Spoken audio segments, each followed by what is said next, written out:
Jika kamu tidak tahan terhadap penatnya belajar, maka kamu akan menanggung bahayanya kebodohan. Ilmu itu seperti air. Jika ia tidak bergerak, maka ia akan menjadi keruh, lalu membusuk. Aku mampu berhujah dengan 10 orang berilmu, tapi aku akan kalah pada 1 orang yang jahil, bodoh, karena ia tidak tahu akan landasan ilmu. Andaikan aku ditakdirkan mampu menyuapkan ilmu kepadamu, pasti kusuapi engkau dengan ilmu. Besarnya rasa takut itu sesuai dengan kapasitas ilmunya. Betapa aku senang jika semua ilmu yang aku ketahui dimengerti oleh semua orang. Maka dengannya aku mendapat pahala, meskipun mereka tidak memujiku. Ilmu itu bukan yang dihafal, tetapi yang memberi manfaat. Orang yang berilmu dan beradab, tidak akan diam di kampung halaman. Tinggalkan negerimu, merantaulah ke negeri orang. Siapa yang menghendaki kehidupan dunia, maka harus disertai dengan ilmu. Dan siapa yang menghendaki kehidupan akhirat, juga harus dengan ilmu. Cukuplah ilmu menjadi sebuah keutamaan, saat orang yang tak memiliki mengaku-ngaku memilikinya, dan merasa senang jika dipanggil dengan gelar ilmuwan. Cukuplah kebodohan menjadi aib saat orang yang bodoh merasa terbebas darinya, dan marah jika digelari dengannya. Ilmu tidak akan dapat diraih kecuali dengan ketabahan. Ilmu itu adalah sesuatu yang bernilai positif, bukan yang menempel di kepala. Jika terdapat banyak kebutuhan yang harus dipenuhi, maka mulailah dari yang terpenting dan mendesak. Barang siapa mengadu domba untuk kepentinganmu, maka dia akan mengadu domba dirimu. Dan barang siapa menyampaikan fitnah kepadamu, maka ia akan memfitnahmu. Jika ada seorang yang ingin menjual dunia ini kepadaku dengan nilai harga sekeping roti, niscaya aku tidak akan membelinya. Manusia yang paling tinggi kedudukannya adalah mereka yang tidak melihat kedudukan dirinya, dan manusia yang paling banyak memiliki kelebihan adalah mereka yang tidak melihat kelebihan dirinya. Pekerjaan terberat itu ada 3, sikap dermawan di saat keadaan sempit, menjauhi dosa dikala sendiri, berkata benar di hadapan orang yang ditakuti.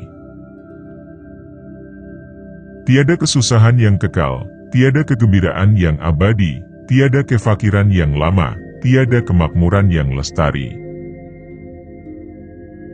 Sebagaimana Tuhanmu telah mencukupkan rezekimu di hari kemarin, maka jangan khawatirkan rezekimu untuk esok hari.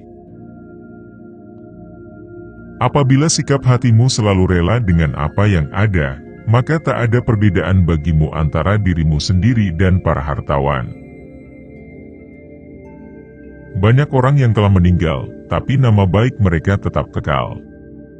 Dan banyak orang yang masih hidup, tapi seakan mereka orang mati yang tak berguna.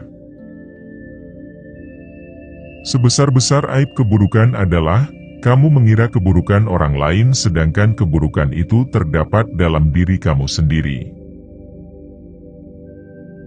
Jika pertemanan seseorang tidak memberimu manfaat, maka jangan mengambil untung dengan memusuhinya. Setiap permusuhan bisa diharapkan kembali membaik, kecuali permusuhan orang yang melakukannya karena dengki. Biarlah mereka bersikap bodoh dan menghina, dan tetaplah kita bersikap santun. Gaharu akan semakin wangi ketika disulut api. Jadikanlah diam sebagai sarana atas pembicaraanmu, dan tentukan sikap dengan berpikir. Menghindarkan telinga dari mendengar hal-hal yang tidak baik merupakan suatu keharusan, sebagaimana seseorang mensucikan tutur katanya dari ungkapan buruk. Silahkan hina diriku sepuas kalian, aku akan tetap diam saja. Bukannya aku tidak punya jawaban, tapi singa selalu tidak akan membalas gonggongan anjing. Kurendahkan nafsuku kepada mereka supaya mereka memuliakannya.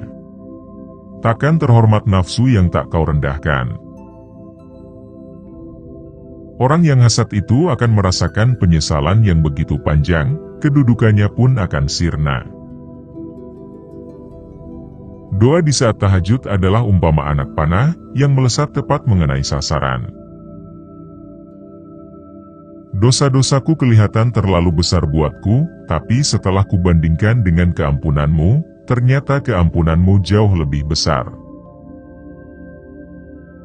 Jadikan akhirat di hatimu, dunia di tanganmu, dan kematian di pelupuk matamu. Jangan mencintai orang yang tidak mencintai Allah. Kalau dia berani meninggalkan Allah, apalagi meninggalkan kamu. Sebaik-baik harta simpanan adalah takwa, dan sejelek-jeleknya adalah sikap permusuhan. Siapa yang menginginkan husnul khotimah di penghujung umurnya, hendaknya ia berprasangka baik kepada manusia. Bila cintamu telah nyata padaku, aku tak peduli musibah apapun yang menimpaku. Orang bodoh yang berakal sama nilainya dengan orang cerdas yang pelupa.